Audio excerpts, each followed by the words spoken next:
creo que todas las agencias, de una forma u otra, tienen cierto tipo o nivel de cultura corporativa. De alguna forma, ¿verdad? Existen los estereotipos como, no sé, No porque llenen una solicitud de trabajo y porque se requiera una carrera, significa que hay una cultura corporativa. Es más, no existe la cultura corporativa en una agencia que no sea internacional. drop the mic.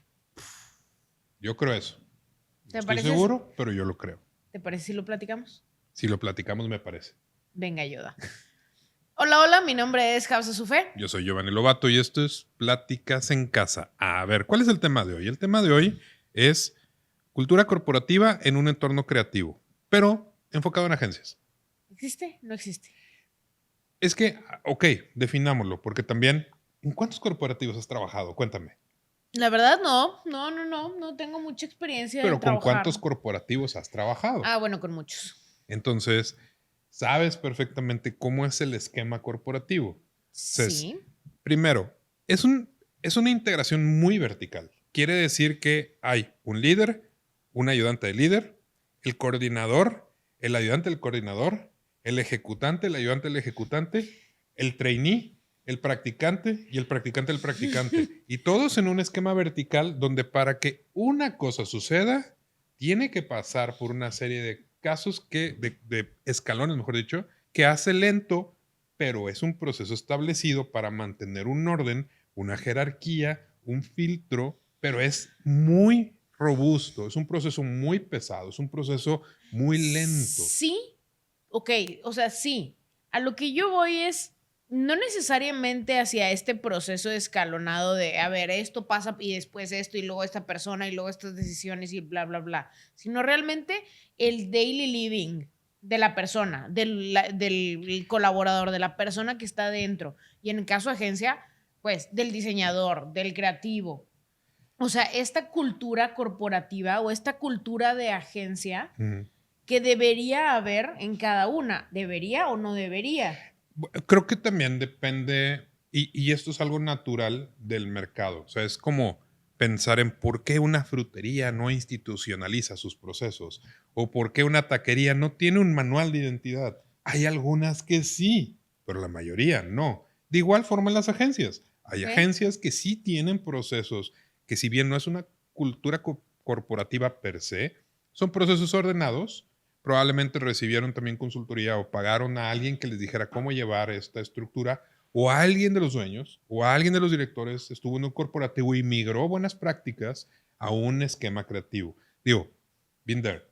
Y algo que eso hace es que te da claridad en procesos. Sin embargo, la naturaleza de la mayoría de las agencias, y más hoy que nos dedicamos en un entorno casi completamente digital, todavía hay panorámicos, todavía hay cosas en tele, todavía hay radios, pero seamos honestos, ya estamos en un 80% ¿De contenido acuerdo? digital versus otras plataformas. Sí. Y digital me refiero a todo completo, no solo redes sociales, sino Todo lo digital, todo. Google, ya todo. Entonces, ¿qué pasa? Tiene que ser ágil, tiene que ser rápido, Sí. tiene que ser muy eficiente con el tiempo de la situación. ¿Cómo reacciona la agencia a la situación? La muerte de un artista, de un famoso, Sí, tiene que ser rápido, entiendo totalmente, pero la cultura detrás de eso, o sea, ¿cómo hacer que alguien tenga la camiseta bien puesta, por decirlo así, de Ujú. una marca, de una empresa, o en este Bien. caso de una agencia? Porque no es lo mismo tú ir a Apple y enamorarte de Apple y ver todo y trabajar en Apple y decir, oye, es que es perfecto todo, ¿verdad? Me tratan bien, la cultura tiene un trasfondo, o sea, habla de ser más innovadores, de crear cosas diferentes, de bla, bla, bla, bla. Y existe toda esta cultura corporativa. ¿Cómo migrar eso hacia una agencia? Porque una agencia, como dices, tiene que ser versátil, tiene que ser rápida. Pero ¿cómo migras esta cultura o esta esencia o esta pertenencia hacia esto? ¿Debe existir o no? Porque esta misma libertad de expresión es lo que te hace también ser una agencia creativa. Claro.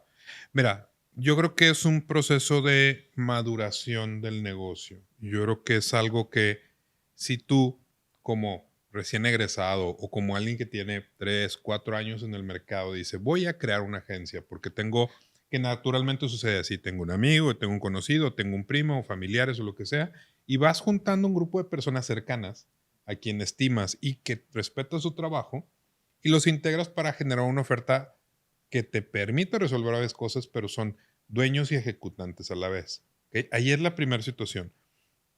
No conozco absolutamente a nadie que el día uno haya dicho, necesitamos al director de cuentas, al vendedor, al director de operaciones, al director de producción, al director creativo, al director de arte, todos sus equipos integrados y aparte la administradora o el administrador, Sí, claro. el contador, el de relaciones públicas, nadie. ¿Por qué? Porque lo primero que pasa es que no tienes clientes, no tienes dinero. Entonces, para llegar a ese punto en donde puedas institucionalizar procesos, donde puedas decir, this is my way, o sea, esta es mi cultura, esta es la forma en la que yo veo el mundo y quiero que todo el equipo lo comparta, no es que no pueda hacer desde el día uno, y sí se puede, pero es hacer dos trabajos al mismo tiempo. Es hacer que el equipo crea una cosa y tenga la visión de una cosa y que también te cierres, no que te cierres, que selecciones muy bien los clientes que tienes, porque es otro reto, que al principio, cliente industrial y agarras cliente industrial. No te puedes dar el lujo de andar seleccionando nada, es de que, a ver, cliente. Exacto, es que un individual, un independiente venga, y un especialista, y un doctor, y un quiropráctico, y agarras lo que puedas, porque necesitas pagar renta, necesitas, deja tus sueldos, repartirte algo entre el equipo. Entonces... Mencionaste algo bien interesante. Entonces, sí, normalmente eso hago. ¿Tú crees que entonces ninguna empresa empieza con este concepto y por eso es pregunta. O sea, cuando inicias una empresa también, la mayoría, si te vas desde las grandes historias Disney, o sea, ¿cuántas puertas tuvieron que tocar para que los pudieran firmar? O sea, no iniciaron con vamos a cambiar el mundo. Pues claro que no. Pero de nuevo, fuiste industria creativa. Lo que yo veo, probablemente hay empresas, hay personas, hay independientes que sí lo han hecho bien desde el principio y que son muy ordenados. Pero estoy seguro que ellos, una de dos, o sus papás les orientaron, o alguno de los miembros iniciadores no es creativo y es administrativo, y él es el que tiene esa visión de vamos a tener que compensar con cuentas y con regulaciones y la parte legal. Y eso hace un balance. Pero la mayoría de las veces, todos somos idealistas y nos vamos y nos caemos de frente hasta que nos rompamos un diente y un pedazo de la cara con el tema de primero vamos a hacer cosas que nos gusten, primero vamos a conseguir clientes. Y ya después vemos cómo y en el camino vamos resolviendo. Okay. Oye, llevas 2 años y ni siquiera tienes registrada tu marca. No importa, vamos a seguir. Y pasa. A ver, le pasa a diferentes industrias. Obviamente pasa en la industria creativa, pero creo que es la naturaleza del creativo que primero se enfoca en lo que lo hace feliz y después en lo que lo hace eficiente. Ok. Entonces, ¿crees que el proceso, o sea, cómo podríamos implementar un proceso de cultura creativa entonces? Yo creo que pueden inscribirse en nuestro siguiente curso. No, no es cierto. Pero, a ver, nosotros mismos hemos pasado por ese proceso y es un reto, sí. Pero creo que lo primero es, y eso es bien difícil que también suceda, lo primero es pensar en tu equipo. ¿Por qué? Porque si tú no tienes un orden como empresa, desde cómo recibes al cliente, la oferta o promesa que le das, el cómo llevas el proceso, el cómo haces la ejecución, el qué plataformas utilizas para administrar el proyecto, qué plataformas utilizas para generar los reportes, qué plataformas utilizas para darle entregables, para transferir archivos muy pesados. O sea, todo requiere contratar sistemas, requiere de tener personas asignadas en el flujo de trabajo, requiere tener una metodología desarrollada, fechas, planeación. Ok, entonces, organización inicial, organización interna hacia afuera. Lo primero es que tu equipo tenga las herramientas, 1. 2, la claridad en el proceso de ejecución. Ok. Y en esta claridad en el proceso de ejecución es donde entra tu estilo único. Es donde tú puedes crear una metodología. Okay. Nuestra forma de crear esta metodología, hicimos una adaptación de un embudo de evento, hicimos una pirámide de Maslow aclarada como la pirámide Omega. Le puedes dar el nombre que quieras. Está buena, ¿eh? Oye, existe. Es natural, pero existe. Después se las enseñamos. A final de cuentas, tú vas desarrollando esa forma única de hacer las cosas, pero con un orden para que tu equipo tenga claridad, para que tu cliente tenga las cosas a tiempo y para que el día de mañana que alguien del equipo se tenga que salir de la empresa porque emprende, porque mejora en otro lugar, porque se va con un cliente a trabajar, que nos pasa también, o que simplemente necesita evolucionar a otro punto de su vida, se casa, tiene hijos y se quiere vivir a Tulum, también pasa. Pasa. O sea, al final de cuentas tenemos que crear estructuras que no dependan de personas, pero que ayude a las personas. Y ese es un gran reto, pensar Es en el equipo.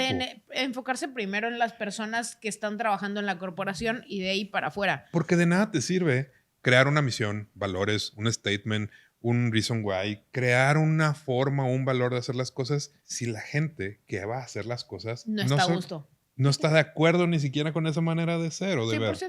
Entonces creo que el paso número 1 es como si tuviéramos que hablarle o recomendarle a otras agencias, sería preocúpate más también, o sea, preocúpate primero por los colaboradores porque de ahí para afuera es lo que se va a ver y así es como vas a lograr captar nuevos clientes, vas a brillar, más gente te va a ver, o sea, se me hace que ese debería ser como lo básico, el fundamento. Y creo que en muchas agencias se pierde esa esencia, es decir, me tienen que importar, porque si no caes en la pizza de las 8 de la noche. Que sí o no, sucede y sucede muchísimo. Es que también vivimos en un entorno que exige cada vez más, que es más difícil mantener clientes. La lealtad en el área creativa es prácticamente nula. Si las grandes agencias que hacen campañas ganadoras de premios cada año o cada 2 años o cada ciclo se tienen que jugar de nuevo la cuenta de algo que ya tienen ganado, de algo que ya dominan. ¿Qué esperamos otras agencias que todos los días tenemos que estar viendo competencias y estar viendo qué es lo que está haciendo la otra marca y mejorar y utilizar mejores herramientas? Y cambiaron al director de marketing y hay que hacer nuevos procesos y cambiaron al director comercial y hay que hacer nuevos procesos. Y todo eso en la empresa, que es tu cliente, genera mucho caos y genera cambios constantes, porque son cada 6 meses, cada año, cada 2 años, son ciclos. Lo bueno es que somos creativos. Tenemos que evolucionar y tenemos que aprender y adaptarnos. Entonces, justo, crear procesos que mantengan estable un flujo de trabajo correcto con las herramientas necesarias, software, aplicaciones, sistemas de si piden algo, se va hacia dónde, project, o directora de cuentas, a quien le pide director, juntas semanales, juntas de revisiones, entregas de resultados. Claro. Sí es una cultura corporativa, pero no necesariamente es de la forma corporativa. Que justamente es eso. O sea, creo que la agencia tiene su propia cultura corporativa que está semi-estandarizada en muchas agencias, pero justo mucho lo que falta es esta parte humana, esta parte de humanizar los procesos mucho más, por más que estamos en eso, ¿verdad? En resumen, creo que serían 2 cosas. Falta hacerlo para las personas y dejarlo por escrito. Que eso es clave. Claro. Nadie se toma el tiempo de bajar procesos por escrito o estructuras tanto de pensamiento como de operación, cultura de trabajo, valores, visión, flujos, responsabilidades, porque cada quien asume que el otro sabe qué tiene que hacer. Sí. Esa es la clave. Es la clave. Muy bien. Muy interesante. Pues bueno, creo que hasta aquí quedó este gran episodio. Mi nombre es Hafsa Sufé. Yo soy Giovanni Lobato. Esto fue Pláticas en Casa. Recuerden suscribirse, darle like y la campanita. Bye.